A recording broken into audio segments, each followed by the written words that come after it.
2025 সালের 26 আগস্ট আবারও ইতিহাস গড়ল ইলন মাস্কের স্পেস এক্স। বিশ্বের সবচেয়ে বড় রকেট স্টারশিপ সফলভাবে সম্পন্ন করল তার 10ম টেস্ট ফ্লাইট। এই পরীক্ষার লক্ষ্য ছিল অতীতের ব্যর্থতা কাটিয়ে এমন সব প্রযুক্তি যাচাই করা যা ভবিষ্যতের মানুষকে নিয়ে যাবে চাঁদে, এমনকি মঙ্গল গ্রহেও। স্টারশিপ হল পৃথিবীর সবচেয়ে বড় এবং শক্তিশালী রকেট, যার উচ্চতা প্রায় 403 ফুট বা 123 মিটার, মানে 40 তলা দালানের চেয়েও উঁচু। এই স্টারশিপ রকেটের পুরো সিস্টেমটি দুই ভাগে বিভক্ত। একটি হচ্ছে সুপার হেভি বুস্টার, যেটি রকেটের নিচের অংশ। এটাই শুরুতে প্রচণ্ড গতি ও শক্তি দিয়ে রকেটকে মহাকাশের দিকে ঠেলে দেয় এবং নির্দিষ্ট সময় পর আলাদা হয়ে যায়। এর কাজ সম্পন্ন হবার পর এটি আবার সফলভাবে ফিরে আসে এবং এই অংশকে আবার পুনরায় ব্যবহার করা যায়, যার ফলে খরচ অনেক বেঁচে যায়। যদিও আগের এই ল্যান্ডিংও ব্যর্থ হয়েছিল কয়েকবার, কিন্তু এইবার পরিকল্পনা ছিল একটু ভিন্ন। পরীক্ষার জন্য বুস্টারকে নামানো হলো মেক্সিকোর উপসাগরে, যেখানে একটি নতুন ইঞ্জিন সিস্টেম দিয়ে পানিতে নেমে দেখালো বিকল্প ল্যান্ডিং কৌশল। অন্যদিকে সুপার হেভি বুস্টার থেকে আলাদা হবার পর স্টারশিপের উপরের অংশ মহাকাশে পৌঁছে যায়,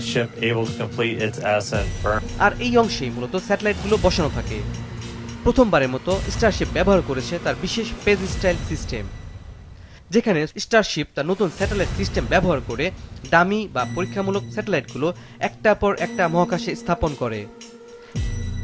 এই প্রক্রিয়া সম্পূর্ণ সফল হয়। এর আগে একাধিক ফ্লাইটে এই পরীক্ষা বাতিল করা হয়েছিল অথবা চেষ্টা করে ব্যর্থ হয়েছিল, তাই এই অর্জনও ছিল অনেক বড় একটা মাইলফলক।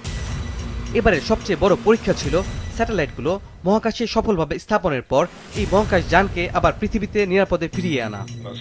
কারণ যখন কোনো মহাকাশযান পৃথিবীতে ফিরে আসে তখন সেটি ভয়ঙ্কর গতিতে বায়ুমণ্ডলে প্রবেশ করে। এই সময় বাতাসের সাথে মহাকাশযানের ঘর্ষণের কারণে তৈরি হয় ভয়ঙ্কর তাপ। ভাবুন, কোনো ধাতব জিনিস আগুনে গরম করলে যেমন লাল হয়ে যায়, তার থেকেও হাজার গুণ বেশি তাপ তৈরি হয় রকেটের চারপাশে। আগের ফ্লাইটগুলোতে ঠিক এই ধাপেই বারবার ব্যর্থ হয়েছিল স্টারশিপ, কিন্তু এইবার পরিস্থিতি ছিল ভিন্ন।